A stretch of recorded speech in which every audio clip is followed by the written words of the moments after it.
In land-scarce Singapore, the quest to harvest more energy from the sun will soon go one step further. The Housing Board, one of the agencies leading the nation's efforts to ramp up solar energy use, is setting its sights on a novel area of research, the sea. Yesterday, HDB announced that it will be signing a research collaboration with a landscaping firm. The tie-up aims to study the development of a floating solar system for coastal marine conditions. It will look at how HDB's floating system can withstand harsher environmental conditions in the sea, such as stronger winds and wave action. HDB Chief Executive Chung Koon-heen said that over the past decade, the agency has been spearheading solar initiatives and accelerating solar adoption in Singapore. For example, solar panels have been installed or are being fitted in more than 2,400 HDB blocks across Singapore. By 2020, about 5,500 HDB blocks will be fitted with or identified for solar installation. Currently, more than 95% of Singapore's grid energy comes from the burning of natural gas.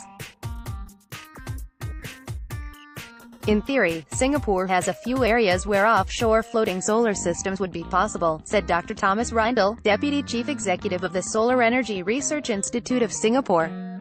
But the locations should balance the need to be close enough to the mainland to avoid the use of lengthy submarine cable connections, with the need for marine space for other activities.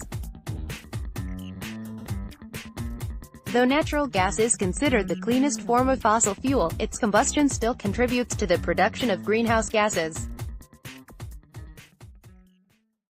Renewable energy from the sun would reduce Singapore's reliance on fossil fuels. But given Singapore's small land area, there is a limit to how much solar energy can be harvested from solar panels on land. One way to further harvest Singapore's solar energy is to look beyond to the sea, Dr. Chung said. HDB's floating modular system was first tested in 2011 in a man-made waterway in Punggol to hold wetland plants. It was subsequently deployed to hold solar panels at a testbed in Tengah Reservoir in Tuas in May this year.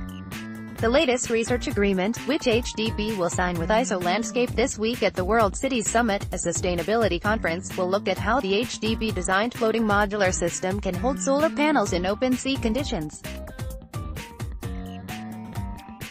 Said Dr. Chung, HDB will further collaborate with industry partners to explore how best we can expand the use of our system in open sea conditions for solar deployment. In theory, Singapore has a few areas where offshore floating solar systems would be possible, said Dr. Thomas Reindl, Deputy Chief Executive of the Solar Energy Research Institute of Singapore. But the locations should balance the need to be close enough to the mainland to avoid the use of lengthy submarine cable connections, with the need for marine space for other activities, he told the Straits Times, although he said it was too early to pinpoint specific locations.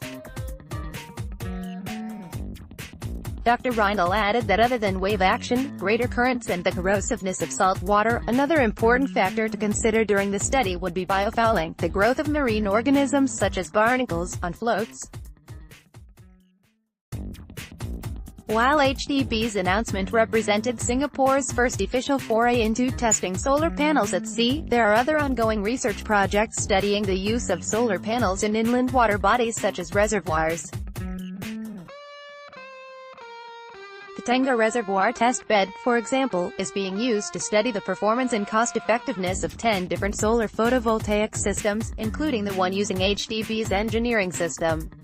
Separately, National Water Agency (PUB) is doing studies on how solar panels can be added to 4 reservoirs here to power its energy-intensive water treatment processes.